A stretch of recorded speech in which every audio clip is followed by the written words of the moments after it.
what we've really been thinking about all week is the injury issue. And I know like maybe some people are like, man, again, yeah. I feel like really this is the only thing that Niners fans and media people should be talking about until they prove it's not an issue. And it's been an issue 8 years in a row. So well, we've been thinking about it for days, and I think it's pretty obvious that if it were just one thing, the Niners would have fixed it by now. Problem here is that it's a lot of things working in concert together. So we'll try to isolate them today. A lot of people are like, Grant, why are you putting it all on Kyle? Fair. Why are you? And I would say, why would you put it all on the training staff? I think these guys all have to share it in their own ways, and let's try to pinpoint where each person is responsible, because if we don't do this, the Niners won't do this, and this will never get fixed. So we're once again performing quality control. Quality control to the rescue.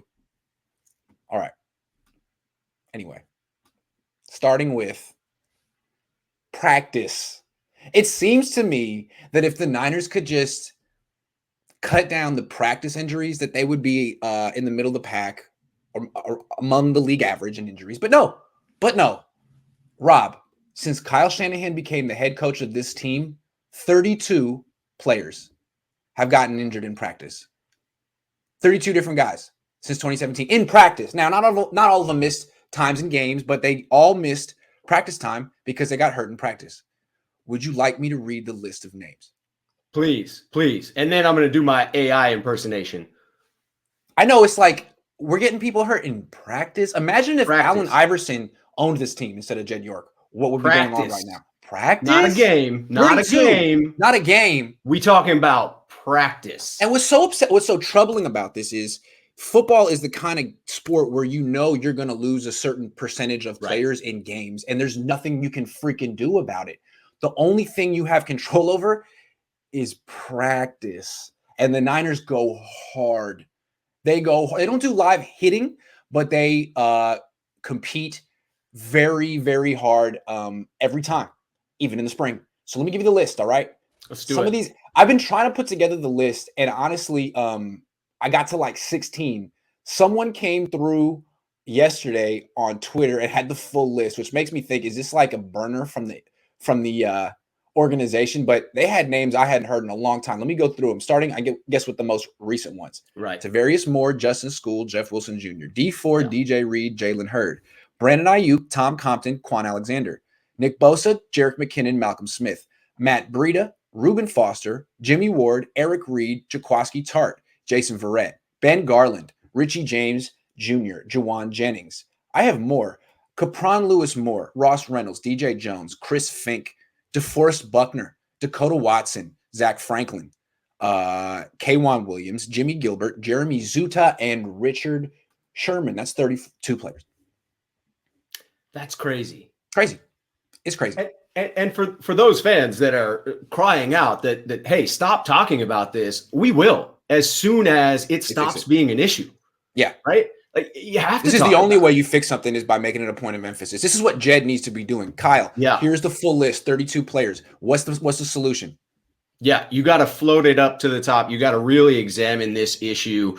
And you definitely have to explore this practice angle, because you're right. There are myriad of reasons that contribute to this injury issue.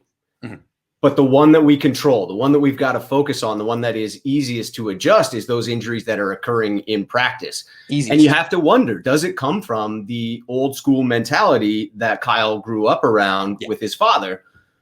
And I get that. Steel sharpens steel, that you build up calluses from hitting. Like, competition is the best form of whatever. Yes. Brings out the best in people. Yes. And that's fine if you're middle of the pack in injuries. Great. Right. Pursue that to your heart's desire. When you are consistently now for 7 years in that top of the list for games missed due to injury, it's time to change things. It's time to explore all of the possibilities. And certainly the practice angle early on in practice, where you're encouraging competition, I don't know. For me, I wonder if Kyle's got such a complex offense, right? Everyone always talks about how long it takes to get it down and learn it truly and really master it. And so I wonder if earlier on in these practices where you don't need the competition, where you don't need to be pushing guys quite as hard, if there were an increase in the walkthroughs, in the film study, in the in-depth teaching and learning concepts that Mike McDaniel talked about in his presser, where you're really going low speed. Let's get this down to where everyone knows everything they're doing on every given play, and then speed it up as you get into the practice sessions in the offseason. Niner Van says, I don't think he's pushing them any harder than any other coach in the NFL. I mean, we're not there all the time. It's a fair question. Like, how do you know? Okay, well, let's look at the evidence from this year. The Niners got penalized a week of rookie minicamp because they were doing bump and run coverage at rookie minicamp, which is a big known. Everyone knows that. It's not new. It's been a rule for 10 years. No live contact until training camp. That includes bump and run coverage. Kyle knows that, and they did it anyway. And they put it out online. I mean, so that was careless. And again, that's the attitude of, we want max competition. We want to max out on the physical aspect of preparing for football. But what was it that Yogi Berra said, that 90% of the game is mental and the other half is physical?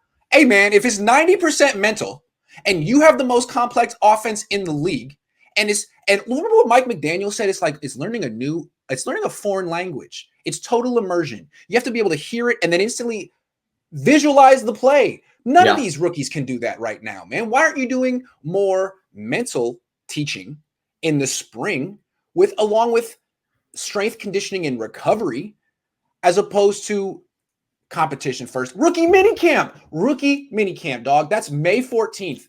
And he has Diamador Lenore like locking up man-to-man press coverage, Austin Watkins Jr. I think that's the evidence right there of, man, maybe you could dial it back. I'm not saying don't practice, just dial it back a little bit. Dial it back a little bit. These guys need to make it healthy into the season in order to have any type of an impact. You talked about learning a foreign language, and I am not an expert in that. I took 4 years of high school French, and I know very little. Me too. I mean, the same thing, man, because we didn't have immersion. We just learned it in a textbook. We got good grades because it's not that hard if it's just on the hey, conjugate this verb. I got that all day. But then it's like an AP test. You may have gotten good grades. I probably did not. But I certainly didn't learn French out on the practice field going 100 miles an hour, right? It was a classroom setting. It was focused on absorbing the information. And maybe that's a bad example since I didn't retain any of it anyway. But in high school, I'd have been able to get by with a little bit of French. So, I mean, it just strikes me as, let's focus a bit more on getting everything down first and then ramp it up. You touched on recovery, and I know this is a hot topic on 49ers Twitter and plenty of opinions on both sides, and I think that they're all valid. I wondered to myself whether I was just ahead of the curve. So my preferred physical activity is more on the endurance end. As you can see by my physique, I am not a heavyweight lifter. That is not my game. As opposed to me. Just the biggest those guns of all time. Oh my God. Those guns, Grant. Put them away. They're scaring me. Yeah, no. So I'm all about cycling. And for a while I was prepping for these century rides, 100-mile rides, and training. So I got, one of these, not Swoop, but like one of those watches that does recovery. So I became really in tune with that. And it's amazing to me. You go a hard day of like 6 hours of riding, it advises you to do basically nothing for the next 2 days. Wow. Which is crazy. Which explains why all these U.S. men's national team guys got in trouble for whatever they were doing, right? Because they were basically supercharging recovery.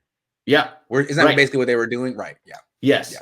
So, I mean, I definitely think that there is something to that, and it fits within. I don't think that we can point to that and say, hey, listen, it's all about recovery. I'm sure that the 49ers organization has an eye for recovery. And yet what is clear by the evidence is they may not be prioritizing it to the point that they need to. So let's put a bow on this topic. What I want to tell the fans is I'm not putting this all on Kyle Shanahan. It's not all his fault. There are many variables here, but this is his variable, the practice injuries. The evidence we have, 32 players, and this violation in rookie minicamp. I think that's compelling evidence that Kyle needs to dial it back. He doesn't need to cancel minicamp. That was an overreaction. He wasn't forced to do that. Just teach, walk through, meeting, strength and conditioning. That's good. The only thing I differ there from you is that I like the overreaction. I feel like it's about damn time. Do something. You know what I mean? I get that it is an overreaction on the scale of how you choose to address it. But to me, it's better than doing nothing. To me, it's better than just pretending that it didn't happen. Fair. But here's where it's going to come back and bite him. By sending him home and not doing even meetings. Now, I think they're going to keep the rookies for a little bit, but this is where my head went. Let's say Trey Lance isn't ready at all year one. Then it's easy for me to go back and be like, well, maybe you shouldn't have wasted 2 weeks. Maybe he could have used those 2 weeks. So I'm loaded and ready for that one. You know what I'm saying? And I'm Kyle, ready. He said it multiple times about Jimmy. Well, if only he could have had a full offseason. You know, I'm ready for it, man. Come on, you took the project and then you knew he needed reps and you cut it short 2 weeks early. Well, that my mind went to Trey right away. But he's supposed to be a quick learner. We'll see. I'm just loaded and ready.